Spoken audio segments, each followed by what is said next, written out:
everybody. Welcome back to my channel. My name is Lilith Drake, and I'm an essay and romance writer as well as a poet. And today I'm here to share some of my top books that I've read that I think everyone should take advantage of to make their writing journey just a little bit easier. Now, none of these books are sponsored. All the ones that I talk about in this video are ones that I genuinely love and I think will be helpful. So let's get right into it. Everyone who has ever attempted to write a story, whether a short story or a full length novel, knows it's not easy. Many of us get so frustrated and lost that we give up or we spend 10 years on the project.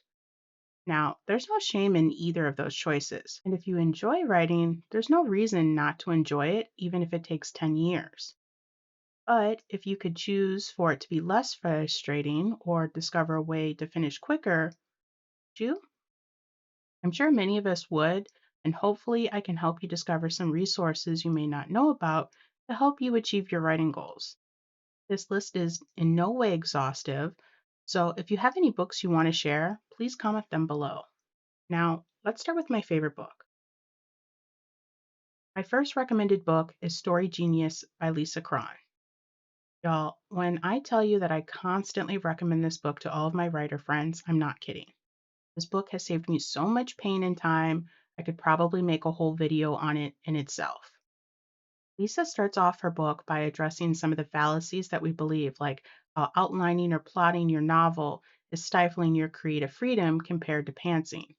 She also walks us through the problems with both systems and how to properly blueprint your story. I'm not going to lie, going through her steps can take a while, especially with the more characters you have. So, if you're the type of person who wants to outline your whole story or a book in a day, then this book may not be for you. But if you outline fast and you still find yourself stuck, not finishing your projects, then taking your time to go through Lisa's steps will probably help you save more time and frustration, increasing your odds of finishing, even if it takes a little bit longer to go through her steps. Lisa's book also walks you through creating your character, their internal conflicts, their backstories, sustainable conflicts, fixing possible plot holes, and so much more. Every time I start a new project, I always come back to Lisa's book, and I even use a Scrivener template based on her steps. Story Genius is a wonderful book, and of course, there's so much about story crafting that one book alone cannot encompass the entirety of the subject. The next book that I always recommend to use alongside Story Genius is Save the Cat by Jessica Brody. Story Genius can help you build all of the stuff that you need for a book to be great, and Save the Cat can help you figure out the story beats of your story and where to place all of the great stuff that you build. In Jessica's book, she breaks down the general story beats of a story and what it looks like in every fiction genre. This is helpful as Story Genius will work for any fiction genre, but it does not cover every genre in depth, making Save the Cat a great companion. I find it especially helpful in plotting the second act of my novel. The second act will always likely be a beast, but this book made it easier for me to take it on. It also comes in handy when I'm not writing large projects like a novel and I'm writing short stories or fan fiction. Story Genius would be too excessive to use in smaller projects, but if you have a decent grasp on storytelling, Save the Cat will be the perfect way to outline shorter stories. Story crafting books are great, and we should read as many as we can, as you can never know what kind of wisdom or perspective they hold that will click with your brain. But learning story crafting isn't all there is to learning how to write. So many of us struggle with time management, motivation, or discipline that even if we know how to write well, sitting down to write never happens. This brings me to my next recommended book, Feel Good Productivity by Ali Abdaal. I mentioned this book in my last video on New Year's resolutions, but I love this book so much that I had to mention it again. In Ali's book, he goes over how forcing motivation or discipline doesn't work long term. Suffering isn't sustainable. Instead, he goes over feel good psychology and how to use science to help you feel good while being productive so that you want to do it and it feels less like a chore or something that you should quote unquote do.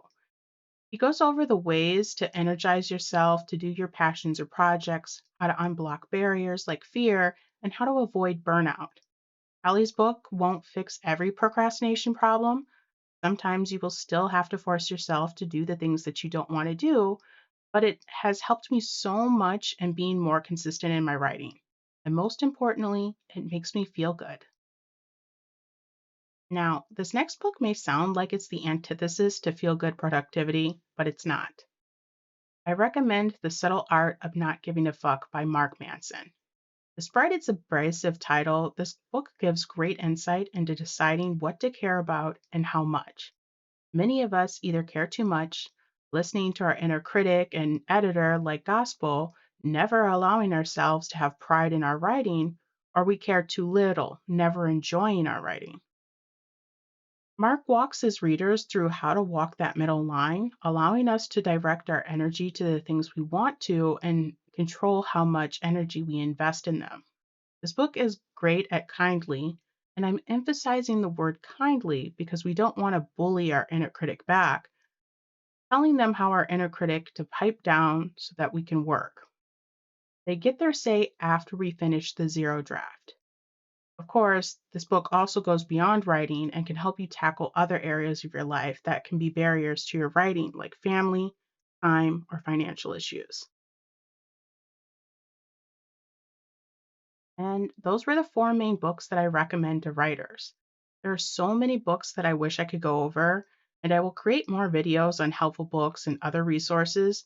But for the sake of time in this video, let me just go over some honorable mentions that I think will also be helpful. We have On Writing Well by William Zinsser. The book is targeted at nonfiction writers, but I think a lot of its content will also help fiction writers. Next, we have On Writing by Stephen King. Now, I'm not a fan of Stephen King, but it can't be denied he's a famous writer who has wisdom to share, and I know a lot of people who have benefited from this book. And personally, I've always struggled with stiff and unnatural dialogue, so James Scott Bell's book called How to Write Dazzling Dialogue has been a lifesaver. We also all need to know how to edit, even if we're sending our manuscript off to another editor, so I recommend Self Editing for Fiction Writers by Rennie Brown and Dave King. And last but not least, if you're into more intuitive writing, need an ideal generator, or use tarot like I do, then I also recommend Tarot for Writers by Corinne Kenner. This one may seem out of left field, but I swear, you don't have to be spiritual or quote unquote believe in tarot to use this one. And that's it for my list of helpful books so far. Like I mentioned at the beginning of this video, this is not an exhaustive list and doesn't even put a dent into books out there dedicated to story writing. I'll probably be making several more videos of books I recommend in the future. In this video, I included books that break down the logistics of story writing, as well as ones that focus on your mental habits to get you writing.